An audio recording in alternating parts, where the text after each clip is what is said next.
This how good the race was. I was able to tell them they was in a bad place, and they could call me right now, but they was trying to figure some things out. I said, you run with me, you ride with me, you read, I give you $650 a week. They got it. That's how COVID money was. Now I can't do that. But now they driving for other people. They figuring their way out. But at the end of the day, you got to know what you want, how you want to do it. Anything's possible. The pay rate is going to go back up, like everything goes up and down. So all right. Real estate. You got no, don't go because I want to talk about something. You got buyers markets and you got sellers markets. Stocks, you got bear markets and bull markets. Everything goes up and down. Truckers had a field day a year and a half ago. Then brokers had a field day, which we thought. Now shippers had. I know people that got direct shippers that they've been hauling for years under contract, and they coming back wanting to renegotiate at half.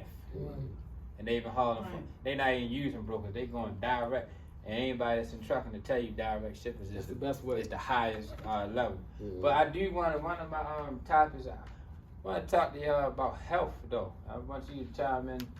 I was just being funny. You come up all swole. No. But listen though. But trucking will kill you. Yes. A lot of drivers done died behind the wheel, heart attack, and died driving.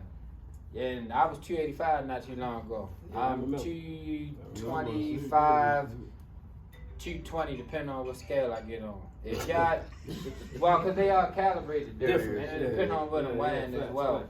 But y'all gonna have to get some type of health regimen. And I was wondering why they taught us this when we was in trucking school. What the health got to do with it? It's all fine and dandy when you getting 200 gallons of diesel and you get a free refill.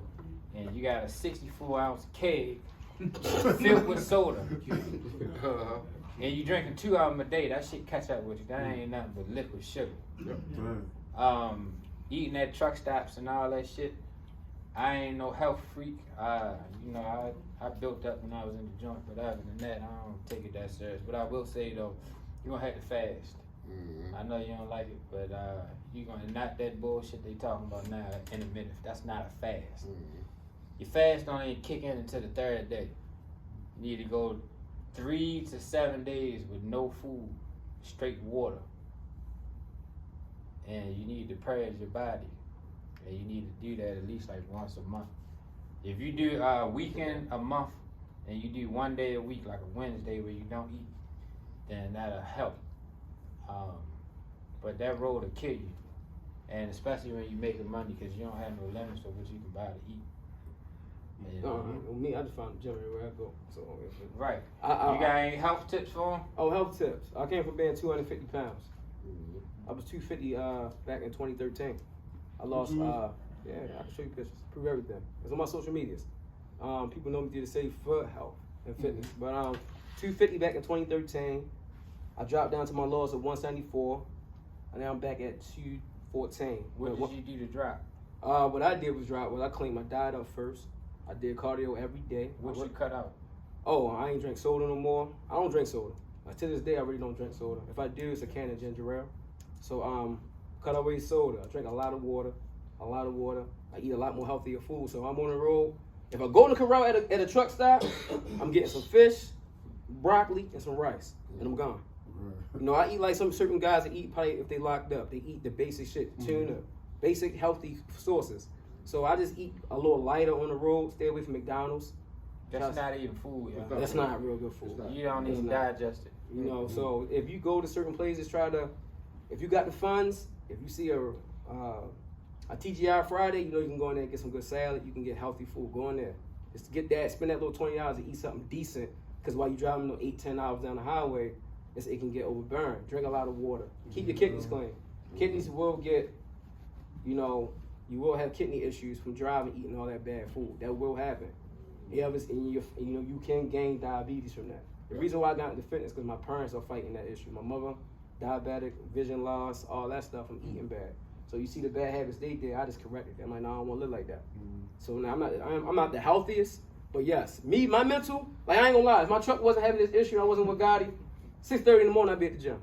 I guarantee you, if I didn't have to hook up with him and get this brother support and help me get my stuff started and going back up, How often do you go? You say you go to the gym every 6 days day? a week. I will be at the gym tomorrow morning at 6:30 because I know I'm dealing with this fucking problem with my truck. So that I know we're gonna fix. Excuse my language. if I'll you're be trying to be Tony Atlas, I will be there tomorrow at 7. get his ass.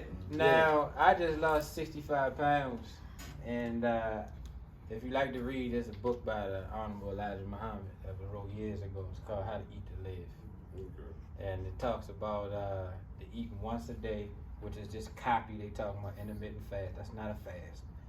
Then it says if you want to go even further, eat every other day. And if you want to be in optimum health and never get sick, eat every 3 days. So I don't eat every day. I eat like 3 times a week. And when I do eat, I eat once a day. And it give my body time to digest. Break it down. And it speed up my metabolism. And I got back, this is the size I was before I went on the road. So that's a good thing to try. You need to get some discipline though. You cut the cut the black and miles up? I did not.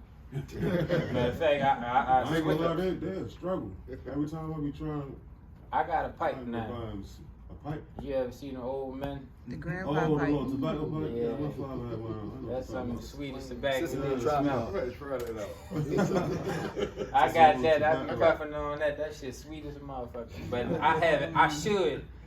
And this ain't about being Captain America. What I'm saying is, while you out there, when you get in the truck and you own the business, sometimes when you looking at the money, you just gonna be days you going. I done drove from here to California, left Friday, got that Monday. Yeah. Days. And it's gonna catch up to your body. Yeah.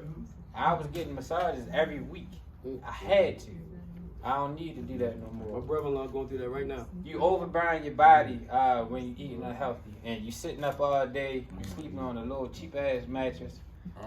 You bouncing all day, and that shit is not healthy. So if nothing else, drink some water, cut them sodas out, or just like I was talking about with the rap and all that, put some cut on it. Drink some water, eat less bread. Most stuff that's white ain't good for you. Right. Sugar, bread, all type of stuff like that. The Cut right that thing you out. can get is jasmine rice. Jasmine rice. Yeah. Jasmine rice. That's the Get best. you a salad every now and then. Yeah. Start chewing on ginger. Get you a bottle of honey, and I like to chew on raw ginger. That shit is like sending the army to attack foul shit in your body. And fasting, if nothing else, fast. A real fast, intermittent fasting. I don't respect it personally. But on the back end of what they were saying, you follow me? Know your body. You follow me? Make them appointments. Go to the doctors. Go get checkups. You had any health scares? No, I'm good. I weigh 300 pounds. Wax is 292. I got a blood pressure of a 19-year-old. You follow me? Y'all keep eating McDonald's, y'all gonna have to get colonoscopies. That's when they stick a finger in your butt to check and see if you got colon cancer. If you don't want that, stay away from large fat. And I've been this size I ain't doing it. I'm a doctor. for 20 years. You know what I mean? My weight fluctuates 5 to 10 pounds. I'm not fat. I'm thick. You follow me? I'm in good shape. I can run. I stay at the doctor's because I need to know what I'm facing. You follow me? What's going on? When I get in the truck, like you said, I got packs of tuna fish, crackers, water, juices, apple juice, orange juice. You follow me? Because I still need my nutrition. But, you follow me? Sodas make you thirsty for more. You drink one, you want one, two, you gonna drink. They got scientists that help put that stuff together, that put chemicals in it that make you want it more and crave it. A lot of times when you think you're hungry, you're not hungry, you're going through withdrawal. When your stomach growling, that's not because you're hungry, that's because you're used to eating at a certain time and your body starts pushing out chemicals for digestion. That's what you're hearing. That don't mean You're hungry. No, That's them hungry pains. No, it's just, go ahead, I'm sorry. Yeah, so like I said, you know what I mean? Listen, the doctor is your friend. You follow me, to a degree, because you need to know what you're battling. You follow me? But they will take something and flip the script on you and tell you, like, I've been getting DOT physicals for every 2 years since 2001. You follow me? So 2 years ago, I go to do my DOT physical, and the lady gonna tell me, you gotta go to the sleep apnea test because your BMI. Body weight index. Now, did y'all hear what I said about my size 2 minutes ago? Right? I've been this size. All your life. You know what I'm saying? So what changed today from yesterday to make me gotta go take a sleep apnea test? So that means she was just judging you out the brick. Because of a test. Exactly. That test was based off of a completely different species of human being. That's Exactly. not even based on us. Exactly. So that's not a good rule. Don't go to Q Central. Hey, y'all need a good DOT, man. I have his number. The Asian guy. Yeah, so we good. Yeah. No, Asian, that's my man. Yeah, cause down to Central, my company, my consortium was running through Concentral. You follow me? Only thing I use Concentral for is new hires. You follow me? And I ain't doing that no time soon. So my drivers are pretty much smaller than me, so they can go down there and do their DOT physicals. I go see my dude. You follow me? Because they They commercial. The other day. They're I was commercial. in there for like 30 minutes. They tied in DOT cut all the But look at your size though. I went, Yeah. I'm Yeah, you about good. for. I'm about for. Oh, Yeah, so I went to get my DOT physical. You know what I'm saying? Back Everybody can't talk at the same. Let's respect one Excuse- another. I'm sorry, people. I can vouch for. I went and did my DOT physical back in. Oh yeah, I've been jumping from job to job, just messing around. But I had to do one for the little bus company up BWI. I did that for like 2 weeks. It wasn't for me. I was like, man, this ain't for me. But they sent me to go do a physical. But when I did my physical, the doctor was like, the system is saying you're overweight, but I gotta override this because they don't see what I see. Mhm. You work out. Yeah, You're in right. fitness, so your weight is your body structure. So what the key into what Sean said and his brother said, they look at a system and it's based off going of off the chart. the chart. Right. So if your chart, if you a person that's fit or a little bit thicker and hold a little bit more weight, it's just they're looking at a chart. Then they're gonna try to judge it from their own eyes. I think they do that sometimes, but she had to change it. She changed it. She fixed it. She like, no, I had to pick the system that whatever code she had to pick, she did it. Gave my 2 years and let me go. But then I'm realizing, I'm like, you know what? I'm 212. I'm gonna drop 12 more pounds. So I'd rather just keep it healthy because that will put you out of that business. It's too many guys that fell asleep It's crazy. I behind that know wheel. they cared about the weight because you see the truck drivers, the guys that. And guess what? Them super dudes big. got DOT cars probably for every 90 days. Yeah. Oh, And that's Yeah, they on their way out. That's another reason why health is so important. Because you see some of the people, when you out on the road, you see some of the people getting out them trucks. He had to see that coming. Yeah. You follow me? And you did nothing about it. No, I can't. Listen, it's not happening. Speaking on getting out of the truck, do any of y'all have any idea what y'all would do if y'all lost y'all license? How y'all make a living? Because it's hard to find something else that's going to supplement what you used to make in truck, even as a company driver. I lost This- mine. I was owner operator, fuel. Yeah, Man, slipped up last year, caught a DUI. I got one too. And all that. I got DUI. That's how I lost it the first time. That life got rough after that, didn't it? Yeah, it did, got real. So y'all need to be thinking about. I don't suggest swapping industries. I think the way you master something is you move around within it and you build on the foundation. So like we went to diesel mechanic school. You driving now? No, I just got my CDL like a couple weeks ago. Right. Finally got it. That's good. Congratulations. Thank you. So y'all need to think about that. It's pilot cars. You see these oversized loads out here. I just took a class for that, and they get paid the same amount as people with driving a car. The class is $350. You follow the oversized load. They still paying. They don't pay the same as flatbeds, but they pay the same amount as drive-ins do. Mechanics. A lot of places will train you to be a diesel mechanic and will supply you with tools and all. They give you a tool allowance and stuff. So it might be a good idea to think about that or be real cautious before you get out there and play it how you want to play it, because they will stick you with the long arm of the law. Trust me, I done had it happen twice. And that shit ain't fun. Just comment on everybody who have their CDLs, if y'all don't already know. The things you do with the CDL, like even when you're in your regular car, You stricter. Translate. And they stricter. Yeah, they stricter, so you gotta be careful about that too. So don't think if you're in your regular car, you get pulled over by that cop and you doing something, they're gonna look at your license and hold you to a high standard. And Always remember that. And let me tell you something else. They can search your car. You ain't hired until you start. How about that?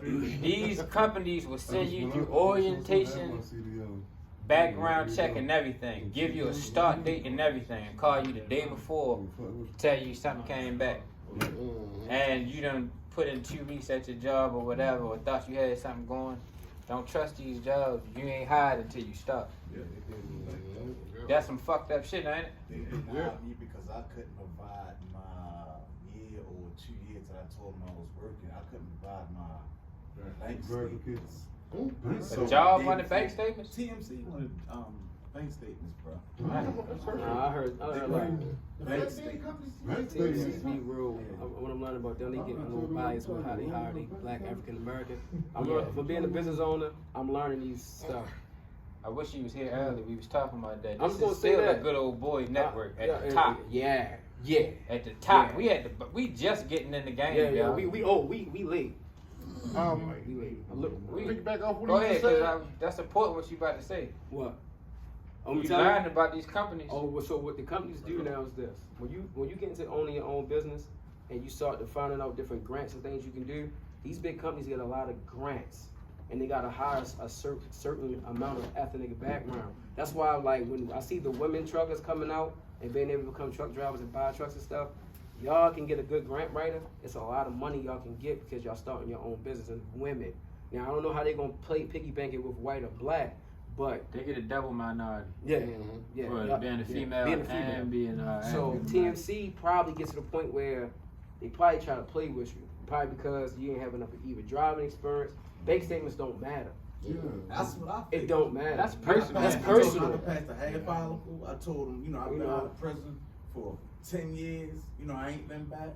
So I'm thinking if I can drive, at least I know how to drive. I mean, drive forward and drive backwards. You know what I'm saying? I'm good. But, bro, they got all the way down. Certain big companies got that, bro. I'm telling you. What I'm I learning. wouldn't even worry about them. Yeah. I stick with Gotti and that's what I've been doing. That's Get my the way to road go. experience. And Get your I own. taught myself. And really, I wouldn't even rush out and get my own authority if I was you, because a lot of people be working with homeboys and family and all this and be counting pennies. They be counting pennies, and every single load they looking at, well, he made this much up.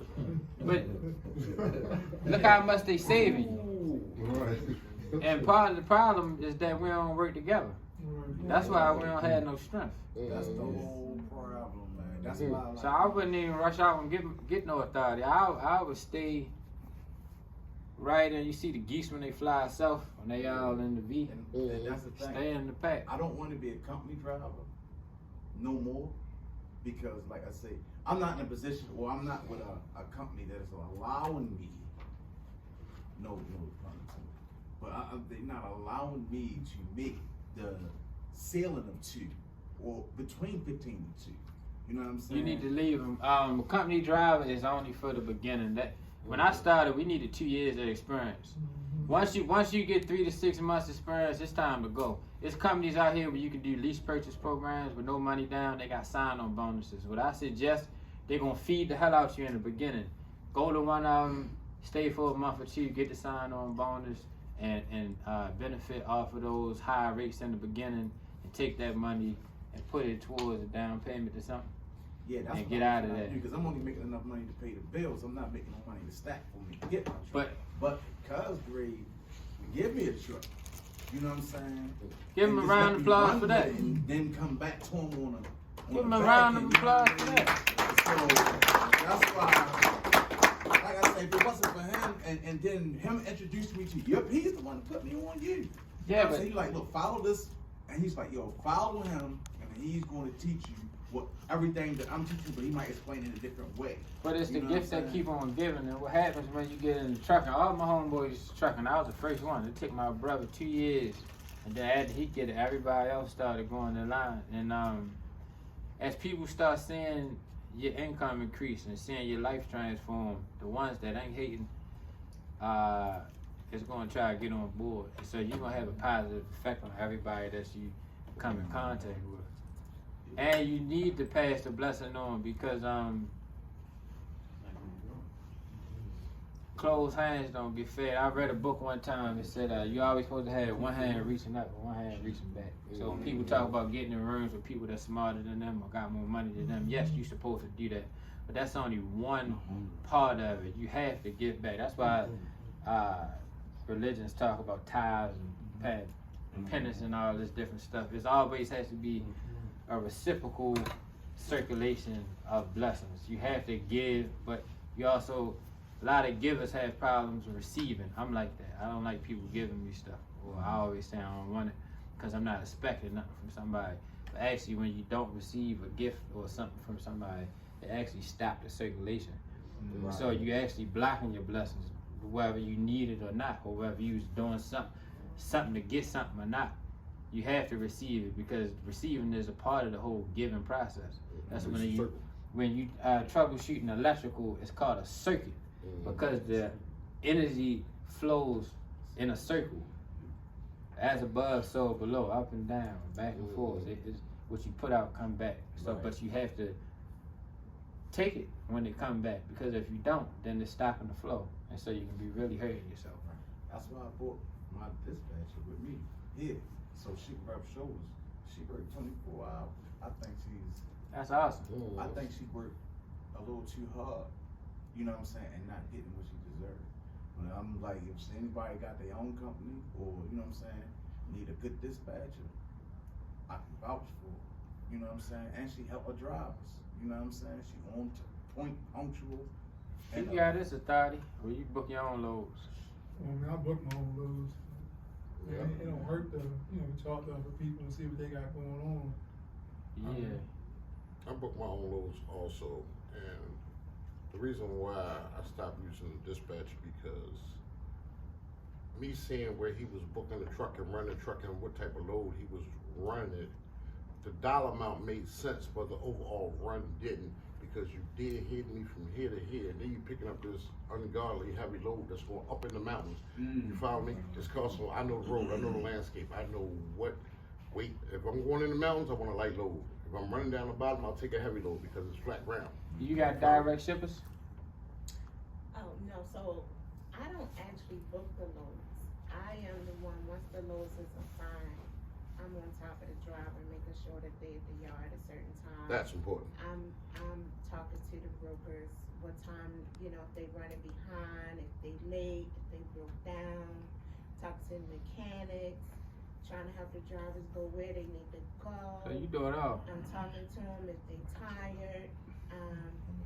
Don't get caught up. Don't get caught up. Don't get caught up in that. If they tired. No. They trying to move. They trying to slick like you trying to talk to the God through the bars. Don't get caught. I'm on the serious. Don't get caught up in that. And then characteristic of a driver is they're talkative. Drivers sit and talk all damn day. That's why they had the headphones on. So don't get wrapped up in that. But this company, I'm not booking loads. I've booked loads before for car haulers, things like that, which is totally different It's totally than different. driving. I would like to say this. I spent the money, my fiance, like I said, she became a freight broker. So she lost that authority after a year. You get it every year, you gotta renew it every year. It's like $5,000. So if you like doing it like that, my opinion. $5,000? Yeah, I got a different company for it. When we come back, I'll just bring that down. But they also look at credit. The bond. They look at your credit, and our credit was good. So we got it for 5. Because it could be up the highest amount is 10 for the bond every year, 10,000. But they got it down to us for 5. So I kicked up to $5,000 so she'd be a broker. So one thing I thought about it after we did it, and it was hard for her to land some shippers. You got TQL, Convoy, all these big brokers companies. So I'm like, damn. But she wasn't gonna leave her full-time job that she'd been there for 10 years to go start over. Everybody don't have that heart. I did. I'm going through the process. What I can say is, if you can get in with be honest. If you can get in with a TQL or a Convoy, right? Still their shippers. This is dog eat dog game. This is what I'm learning. Like in that process, for you can grow, because you can be a good broker, but you got to get into a company that allows you to see who they dealing with, the shippers. So once you learn the shippers, you just got to get yourself in the door with them. I talk to all the brokers. I talk to the brokers. They used to hear me speak or talk or whatever. They're not used to hearing from my boss or whoever else is is booking the loads. They look at me, you know, because I'm the only one who answer the emails or the phone calls. Okay. So And to piggyback off what he just said, if you do get into one of them larger companies, make sure they don't have a non-compete clause. Because if you go steal their brokers, they will sue you. Yeah, they can see Yeah. you. But you gotta. You can, when your rate confirmation will have an address, You're right. Yes, you can call them back Yes. to You the can call those warehouse. numbers. yeah. That's how. That's what I mean. Like they got their address and stuff. You can find out, figure out who I need to call. I've Yeah. done some things like that for my boss to try to help him. Went to all the, cause I'm out in Hartford County, I went out to like places in Aberdeen, things like that, try to help him. Okay. And, he had a good leads, a lot of them. But I don't know if he followed up or if he followed up and just ain't tell me that he followed up because he don't wanna, you know, break me off for finding this. I don't know. What he just said about this being a dog world, every single person I know that started a container company stole that contract from the person they released it. Right. So he might not have told you. Yeah, I don't know. Cause this ain't the most honest business. My fiance had a couple of shippers that she was this close in Dundalk area landing. Right. But due to the fact that sometimes I realize, I say, baby, know what it is? This guy been dealing with probably a certain type of a couple brokers, and it's like, it's okay. But maybe, you know, if my fiance probably would have had a lot more trucks under her, Right. and say, listen, I got 10 trucks. Like, I can run, he was only moving paper to Hershey, PA. Paper. Rolls of paper. Rolls of paper. Yeah. And I'm like, how much? Yeah, they heavy loads. That's You gotta be careful with them because they'll slide and burst out the side of your trailer. Yeah, so you gotta be careful with that type of stuff. But at the end of the day, it was like that broker business. You gotta, it's tough. It's tough too. To speak about what you was speaking about, the young fella about pre-tripping. Oh, that's a Bro, problem. I drive PA region. Like I'm in PA 7 days a week, right? Whether I'm going through PA, you know, going to the top of the states, like, you know what I'm saying, Boston, whatever, Connecticut, whatever. But those heavy loads, and you ain't pre-trip, you ain't check your antifreeze, because when you going up the hill with a 45, 47, $42,000 load, I don't care what gear you go in, and you're not gonna get up the hill over 35, 40 miles an hour if you go up the steep. Now that you got some torque up in there, you know what I'm saying? Yeah. So that's why I don't advise freight liners for heavy loads running PA region. Not rear trucks. Yeah. I had in 2017. They got some horses out there now. Yeah, I need Gotti truck pretty strong. Yeah, God can run that. Yeah, Look at you laughing. No, depending on what you done did to it now. I bought They got some horses I out bought there. 5 trucks. Right, I bought 2 Cascadias, 2 Max Forces. And, Max Forces? I'm getting to that. I'm getting to that. This is when they first started, when they was giving them out like candy, and I was in the candy line. Yeah, right? I didn't do I got a check for that too. And T660 KW Aerocab Condo, awesome truck. The first Cascade that burned down in West Virginia. The second one, the DD15 motor, blew up. Oh, my fault. When I first bought it, I brought this up because of what he said. That DEF, it's called the one box, and it's on the passenger side of the truck. I bought 2 2012 Cascades. They about 10 grand just the box. Just the box. So listen, the first week that I bought this truck, it derated. Right there in Hagerstown, right? And I'm calling back. Look, I just bought the truck. Blah, blah, blah, blah, blah, blah, blah. So I had to get it towed to Hagerstown Freightliner, and they told me my one box was gone. It's gonna cost me $10,000 to fix. You follow me? I called the people I bought the truck from. Hey, what truck gonna do about this? Hey, I ain't had a truck a week. And he's gonna tell me, well, you gonna have to pay for it. We're gonna get you a loan to pay for it. What you mean? What you gonna do is you're gonna get my $25,000 back that I gave y'all to get the 2 trucks, and you can come get both of them. Oh no, we're gonna work it out. Go ahead, do that. So I'm saying this to say, like he said, stay away from the DEF trucks. Right? Right now, I got 4 2005 Internationals, a 9900, 2 9400s, and a 9200. And I got a 96 379P. Follow me? P grade get rebuilt. One of the 9200 is getting in frame right now. So I'm running all old trucks. I got a 2014 Mac, right? It's an automatic, but it been deleted running truck. Running truck. But I'm gonna sell it because I want all mechanical. I don't want no more of that new stuff. And once just the Pete is my show truck. Follow me? We'll move it. 550 cat. You know what I mean? That's my show truck. So that's my end game. That's my when I'm tired of playing with these other trucks.